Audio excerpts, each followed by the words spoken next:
नमस्कार दोस्तों, स्वागत है आपका एच डॉट के मैथमेटिक्स क्लासेस में। डियर स्टूडेंट, आज हम आपको बताने जा रहे हैं त्रिकोणमिति सारणी। त्रिकोणमिति सारणी को कैसे बनाया जाता है वो करते हैं। डियर स्टूडेंट, हम त्रिकोणमिति सारणी को कैसे बनाते हैं। ओके, त्रिकोणमिति सारणी को बनाने के लिए डियर स्टूडेंट सबसे पहले आपको क्या करना होगा, इस त्रिकोणमिति के जितने भी मेंबर होते हैं, आप सभी को पता होगा कि त्रिकोणमिति में 6 मेंबर होते हैं, उन सभी को सीरियल वाइज याद रखना है। ठीक है, यदि नहीं पता है तो हम बता देते हैं वे 6 फैमिली मेंबर कौन कौन से होते हैं। तो डियर स्टूडेंट, पहला फैमिली मेंबर होता है साइन थीटा। दूसरा फैमिली मेंबर होता है कोस थीटा। तीसरा फैमिली मेंबर होता है टेन थीटा। चौथा होता है कोट थीटा। पांचवा होता है सेक थीटा और छठा होता है डियर स्टूडेंट कोसेक थीटा। अब इन सभी के मान हम त्रिकोणमिति में ज्ञात करेंगे।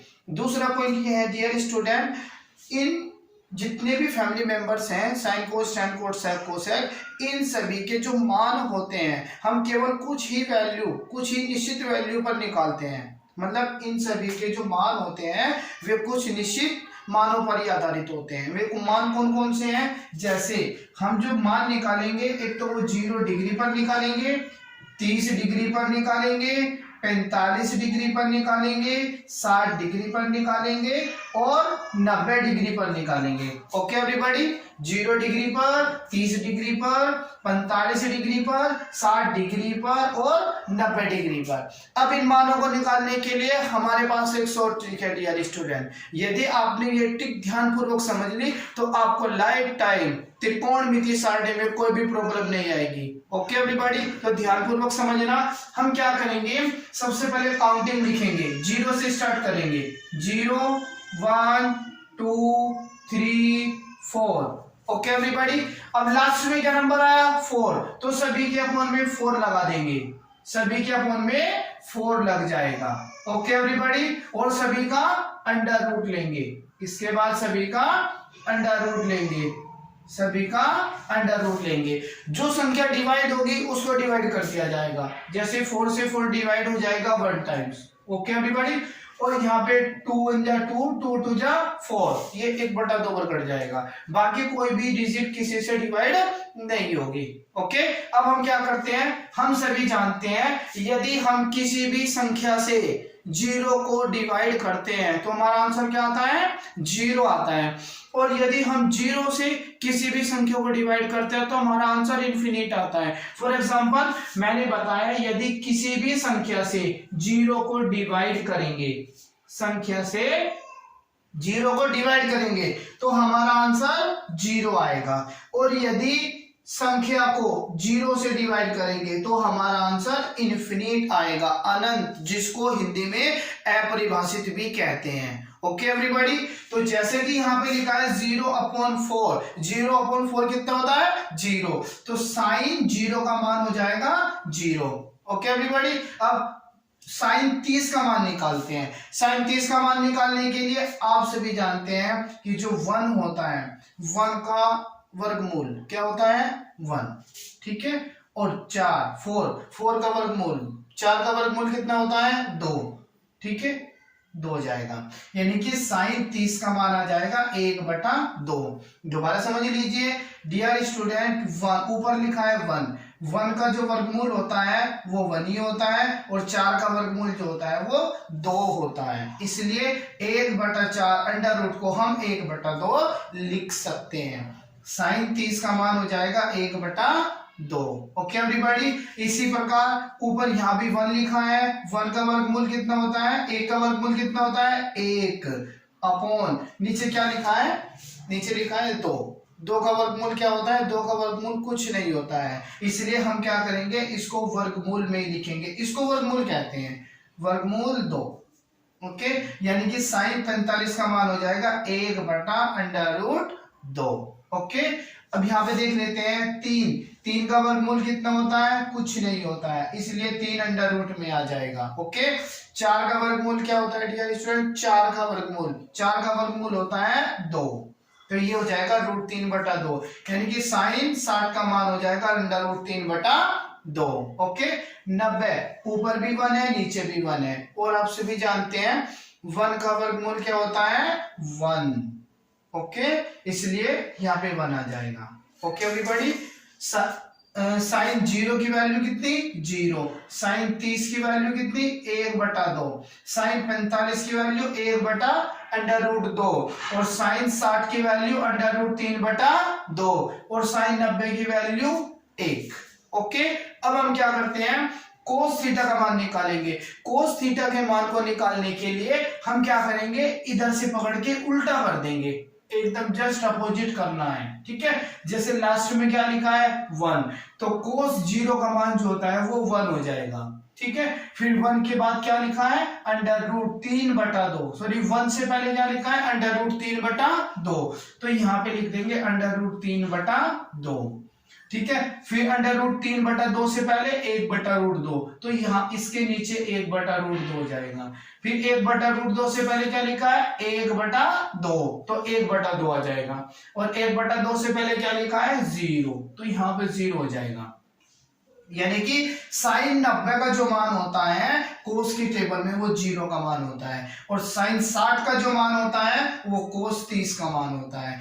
साइन 45 का जो मान होता है कोस 45 का भी वही मान रहता है। ओके, आशा करता हूं कि ये बात आपको समझ में आ गई होगी। यदि ये बात समझ में नहीं आई तो आप कमेंट बॉक्स में लिख सकते हो। ओके डियर स्टूडेंट, आपको केवल ये 2 मान निकालने हैं, बाकी मान आप ट्रिक से निकालोगे। कैसे? अब हमको मान निकालना है tan थीटा का। आप सभी जानते हैं जो tan थीटा होता है, जो tan थीटा होता है इसको हम sin थीटा बटे cos थीटा लिख सकते हैं।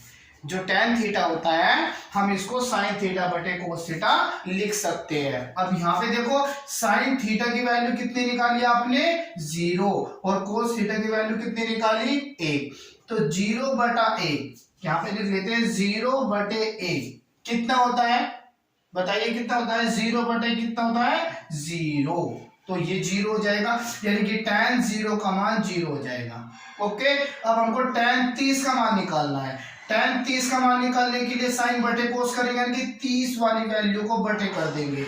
इसका मान कितना है यहाँ पे 1/2, 1/2, और फिर इसके बटे कितना √3/2, तो डियर स्टूडेंट 2 से 2 कट जाएगा, तो यहाँ पे मान आएगा 1/√3, तो tan 30 का मान हो जाएगा 1/√3।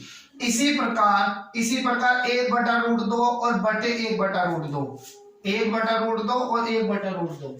ठीक है डियर स्टूडेंट, इसको रफ कर देते हैं, यहाँ पे समझने में आसानी रहेगी। ठीक है डियर स्टूडेंट, कितना आया 1/√2 बटे 1/√2। ठीक है, ये पूरा √1/√2 से 1/√2 कट के यहाँ पे कितना आंसर आएगा 1, तो tan 45 का मान हो जाएगा हमारा 1। ओके, इसी प्रकार ऊपर क्या लिखा है, ऊपर यहाँ पे √3/2 बटे नीचे क्या लिखा है 1/2, तो 2 से 2 कट जाएगा, तो ये यहाँ पे हमारा आंसर आएगा √3। ओके, तो tan 60 का मान हो जाएगा √3। अब tan 90 का मान निकाल लेते हैं डियर स्टूडेंट। ऊपर क्या लिखा है 1 बटे नीचे क्या लिखा है 0। ठीक है, 1/0। जैसे कि मैंने आपको स्टार्टिंग में ही बताया था कि यदि 0 नीचे आ जाती है, हर का काम करती है, तो ये हमारा आंसर अनंत आता है, इनफिनिट, यानी कि 1/0 अनंत हो जाएगा, इनफिनिट।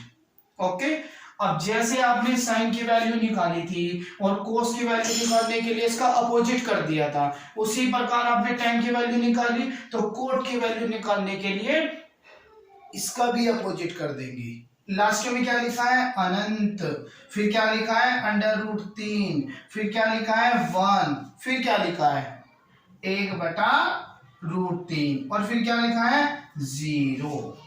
समझ में आई बात? tan की वैल्यू निकालो, कोट में अपोजिट कर दीजिए। ओके, अब हम निकालेंगे sec थीटा का मान। sec थीटा का मान निकालने के लिए डियर स्टूडेंट आप क्या करोगे हम बताते हैं। जिस पर जानते हैं tan थीटा को हम sin थीटा बटे cos थीटा लिख सकते हैं, उसी प्रकार जो हमारा sec थीटा होता है, क्या जो हमारा sec थीटा होता है इसको हम 1/cos थीटा लिख सकते हैं। sec थीटा को 1/cos थीटा, यानी कि इसकी वैल्यू निकालने के लिए हम क्या करेंगे कोस थीटा की जितनी भी वैल्यू दी गई है इन सब का अपोजिट कर देंगे। नीचे का नंबर ऊपर आ जाएगा और ऊपर का नंबर नीचे, उल्टा करना है। जैसे एक का उल्टा कितना होता है 1, ओके।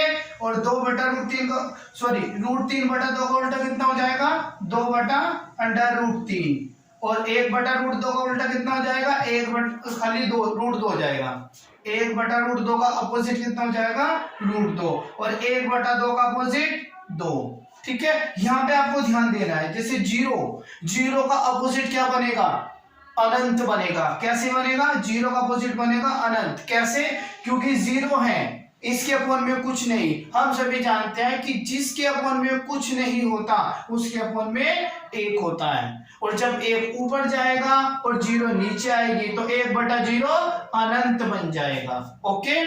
और इसी प्रकार कोसेक थीटा का मान निकालने के लिए इस वैल्यू का अपोजिट कर दीजिए सेक वाली। लास्ट में क्या लिखा है कोसेक थीटा की वैल्यू निकालने के लिए हम सेक थीटा की वैल्यू का अपोजिट कर देंगे। लास्ट में क्या लिखा है अनंत, ओके। फिर क्या लिखा अनंत से पहले क्या लिखा है 2, तो यहाँ पे 2 आ जाएगा। 2 से पहले √2 और √2 से पहले क्या लिखा है 2/√3 और 2/√3 से पहले क्या लिखा है 1।